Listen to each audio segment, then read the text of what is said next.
আপনারা কি জানেন একটি মন্দির আছে যা হাজার বছরের চেয়েও বেশি পুরানো, আর যেখানে শিব বিষ্ণু একসাথে পূজিত হন।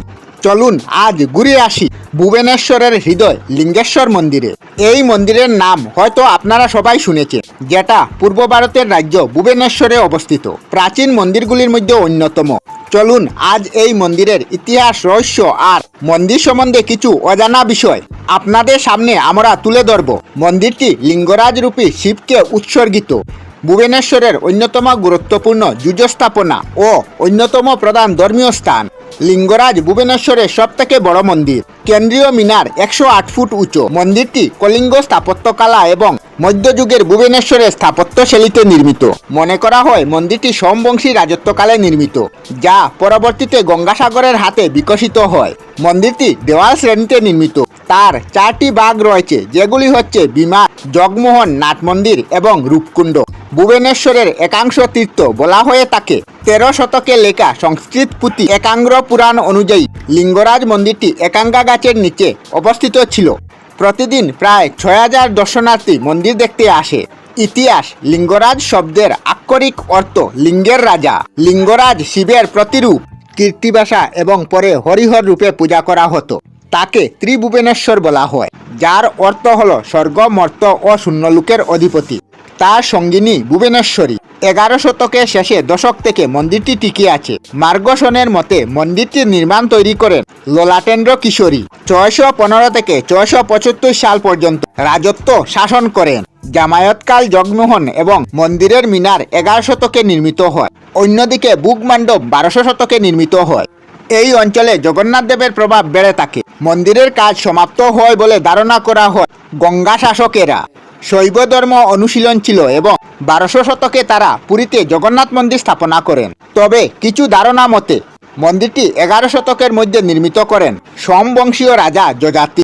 যজিতা সুনীতির রাজধানী জয়পুর থেকে ভুবনেশ্বরে সরাসরি আনেন, যাকে ব্রহ্মপুরাণে একা নামক্ষেত্র হিসাবে উল্লেখ করা হয়েছে। 13শ শতাব্দীর সংস্কৃত গ্রন্থ একমারা পুরাণে উল্লেখ করা হয়েছে যে লিঙ্গরাজ দেবতা মূলত আম গাছের নিচে ছিলেন বলে ভুবনেশ্বরকে একাঙ্গ্রা ক্ষেত্র বলা হয়। জেসি পানি গ্রন্থে উল্লেখ রয়েছে যে জন্মজাতি প্রথা মন্দির নির্মাণের সময়ে ছিল না। এটি তার পুত্র অনুৎশেখরী এবং উদ্যত কিশোরী দ্বারা শুরু করা হয়েছিল। এই মতের বিরুদ্ধে যুক্তি হলো যে তার দুর্বল উত্তরসারীরা এত সুন্দর কাঠাম নির্মাণ করতে পারেন না। স্থাপত্য: লিঙ্গরাজ মন্দির ভুবনেশ্বরের বৃহত্তম মন্দির। বিখ্যাত সমালোচক ঐতিহাসিকবিদ জেম ফার্গুসন মন্দিরটিকে ভারতের সম্পূর্ণ মন্দিরের অন্যতম সেরা উদাহরণ রূপে মূল্যায়ন করেছে। লিঙ্গরাজ মন্দিরের পূর্বমুখী এবং চুনাপাথরে তৈরি মন্দিরের প্রধান পাথরটি পূর্বে হলেও উত্তর দক্ষিণে 2টি ছোট ছোট পাথর নির্মাণ। মন্দিরটি দেওয়াল শ্রেণীতে নির্মিত। তার 4টি অংশ আছে: বিমান, জগমোহন, নাট মন্দির ও ভোগ মন্দির। 4টি অংশ একটি কক্ষে অবস্থিত। সেই সময় দেবদাসী প্রথার প্রচলন থাকায় নাচের মিলন এতে সংযুক্ত করা হয়েছে। ভোগ মন্দির থেকে অন্যান্য অংশের উচ্চতা বাড়তে বাড়তে বিমানে এসে শেষ হয়েছে। মন্দিরটির এক বিশাল আয়না রয়েছে, যা ছোট ছোট কিছু মন্দির দ্বারা পরিপূর্ণ। উৎসব এবং পূজা: হিন্দু কিংবদন্তি অনুসারে একটি ভূগর্ভস্থ নদী লিঙ্গরাজ মন্দিরের নিচে দিয়ে প্রবাহিত হয়ে বিন্দুসাগরে মিলিত হয়েছে এবং বিশ্বাস করা হয়ে থাকে এর জল দৈহিক ও আস্তিক অসুস্থতা দূর করার ক্ষমতা রাখে।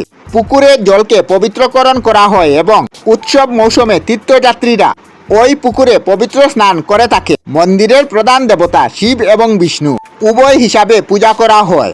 হিন্দু ধর্মের প্রধান 2টি দ্বারা শৈব ও বৈষ্ণব ধর্মের মিলন ঘটেছে। এই মন্দিরে যেখানে শিব এবং বিষ্ণুর মিলিত রূপ হরিহরকে পূজা করা হয়। লিঙ্গরাজ মন্দিরের প্রধান উৎসব হচ্ছে শিবরাত্রি। এছাড়া রথ উৎসব, চন্দনযাত্রা হয়ে থাকে। মন্দিরের আভ্যন্তরে অহিন্দুদের প্রবেশ অধিকার নেই, তবে মন্দিরটি মন্দিরের বাইরে নির্মিত। দর্শনের বেদি থেকে দেখা যায়।